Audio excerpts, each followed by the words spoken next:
اب جو ہونے والا ہے نمبر 1، فوری طور پر تیسری عالمگیر جنگ جو سر پر کھڑی ہوئی ہے، آرمگیڈون جسے وہ کہتے ہیں بائبل کی اصطلاح میں، الملحمۃ الکبریٰ یا الملحمۃ العظمیٰ، یہ حدیث کے اندر کہا گیا ہے۔ انجیل کے آخری کتاب ریولیشنز آف جان، اس میں آرمگیڈون، اگر ڈکشنری میں دیکھیں گے تو آپ کو معنی ملیں گے آرمگیڈون کے، a very big war which will be fought between the forces of evil and good before the end of this world۔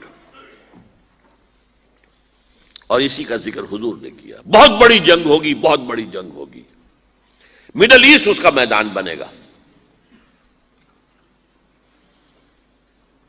اور اس جنگ کے اندر عربوں کا شدید نقصان ہوگا، شدید نقصان ہوگا، شدید نقصان ہوگا، تہس نہس ہوں گے۔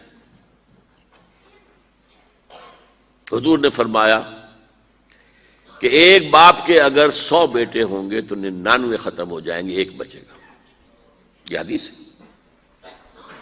عربوں پر یہ عذاب کیوں آئے گا؟ سمجھ لیجئے کہ امت مسلمہ اگرچہ پوری مجرم ہے، اس وقت پوری دنیا میں کسی ایک ملک کے اندر بھی اسلام کا نظام قائم نہیں ہے، اور اسی لیے ضربت علیہم الذلۃ والمسکنۃ وباؤوا بغضب من اللہ، آج ہم اس عذاب میں مبتلا ہے۔ میری کتاب موجود ہے اس پر، سابق اور موجودہ مسلمان امتوں کا ماضی، حال اور مستقبل ہے آج کیوں ذلیل کہ کل تک نہ تھی پسند گستاخی فرشتہ ہماری جناب نے۔ اس کا جواب یہ ہے، ان میں سب سے بڑے مجرم عرب ہیں، جن کا جتنا اونچا رتبہ ہوتا ہے اتنا ہی پھر ان کی جرم کی سزا بھی سخت ہوتی ہے۔ ازواج مطہرات سے کہہ دیا گیا تھا کہ تم کوئی غلط حرکت کرو گی تمہیں دوہری سزا ملے گی۔ تم محمد کے گھر میں رہتی ہو صلی اللہ علیہ وسلم۔ اسی طرح عربوں میں سے تھے حضور، رسول عربی، رسول ہاشمی، اور نمبر 2 ان کی مادری زبان میں اللہ کا کلام موجود ہے، انہیں اسے سمجھنے کے لیے کوئی مشقت اور محنت نہیں کرنی پڑتی۔ پھر بھی مغربی کولونیل کا بستر جیسے جیسے طے ہونا شروع ہوا اور عرب ممالک آزاد ہونے شروع ہوئے، کسی نے ماسکو کو قبلہ بنا لیا، کسی نے واشنگٹن کو، اسلام کو کسی نے اپنا قبلہ نہیں بنایا۔ میرے اپنے اندازے میں ہولوکاسٹ جو ہوا تھا پچھلی صدی میں، اس کو 10 سے ضرب دے دیجئے، اتنا بڑا ہولوکاسٹ مڈل ایسٹ میں ہوگا اس ملحمۃ العظمیٰ اور ملحمۃ الکبریٰ کے ذریعے سے۔ بہت برے دن آ رہے ہیں، بہت برے دن آ رہے ہیں، بہت برے دن آ رہے ہیں۔ البتہ اس کے بعد پانسا پلٹے گا۔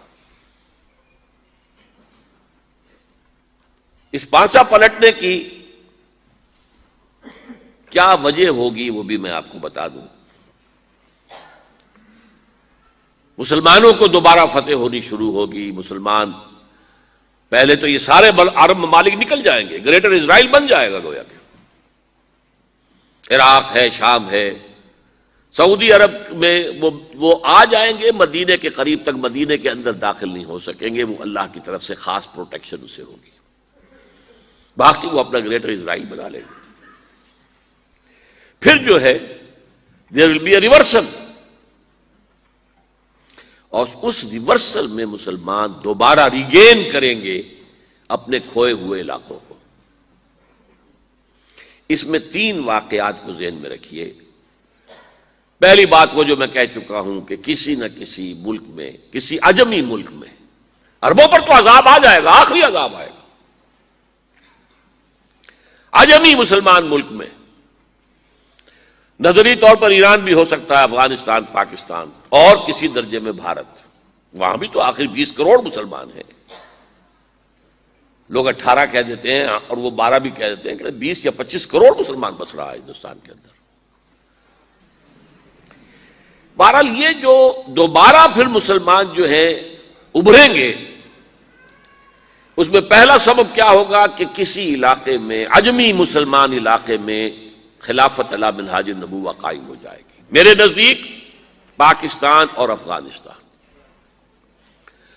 میرا گمان ہے واللہ عالم، میں نے کہا تھا ان باتوں میں اختلاف کی گنجائش ہے، یہ کوئی میں قرآن و حدیث کی روح سے نہیں کہہ رہا ہوں، لیکن جو میرا مشاہدہ ہے افغانستان کی تقسیم ہو جائے گی، پختون حصہ جو ہے پاکستان کے ساتھ ملے گا، اور یہ یہاں پر وادی سندھ جس کو اقبال نے کہا ہے کارواں زیں وادی دور و دراز آیت بروں، اس جہاں پر خلافت علی منہاج النبوہ کا نظام قائم ہوگا اور یہاں سے فوجیں چلیں گی، نمبر ایک۔ نمبر دو، عرب کے ریگزار میں 15ویں صدی کے مجدد کا ظہور ہو جائے گا۔ مہدی کو ہم مانتے ہیں مجدد، شیعہ مانتے ہیں 12ویں امام جو چھپے ہوئے ہیں، ان کے امام معصوم جو ہے 12، ان میں سے آخری جو ہیں وہ چھپے ہوئے ہیں غار میں 1200 برس سے، اور وہ ظاہر ہوں گے۔ یہ ان کا عقیدہ ہے، ہمارا نہیں ہے۔ ہم سمجھتے ہیں جیسے ہر صدی میں اللہ مجدد بھیجتا رہا، اسی طریقے سے میرے گمان میں 15ویں صدی کے مجدد جو ہیں وہ حضرت مہدی ہوں گے۔ ان کی حکومت جا کر یہ فوج قائم کرے گی، عربوں میں دم نہیں ہوگا، وہ اپنی عیاشیوں کی وجہ سے بالکل کھوکھلے ہو چکے، دولت کی فراوانی اور عیاشیاں۔ یہ بھی سننے میں آتا ہے دروغ برگردن راوی کہ اگر کوئی فوجی قافلہ ان کا چل رہا ہوتا ہے تو وہ بجائے ٹرکوں میں بیٹھنے کے وہ اپنی کاروں میں بیٹھ کے ساتھ ساتھ چلتے ہیں، وہ ٹرک خالی چل رہے ہوتے ہیں۔ ٹرک کی سختی جو ہے، سخت سیٹ جو ہے برداشت کرنا ان کے بس کا روگ نہیں ہے۔ بہرحال یخرج ناس من المشرق یطیعون للمہدی، یعنی سلطان اس کی حکومت کو مستحکم کرے گا۔ پھر حضرت مہدی کی طرف سے شروع ہوگا معاملہ جہاد، اور یہ سارا جو ملک چھوٹ ہم مسلمانوں کے ہاتھ سے نکل گئے تھے یہ واپس لے گا۔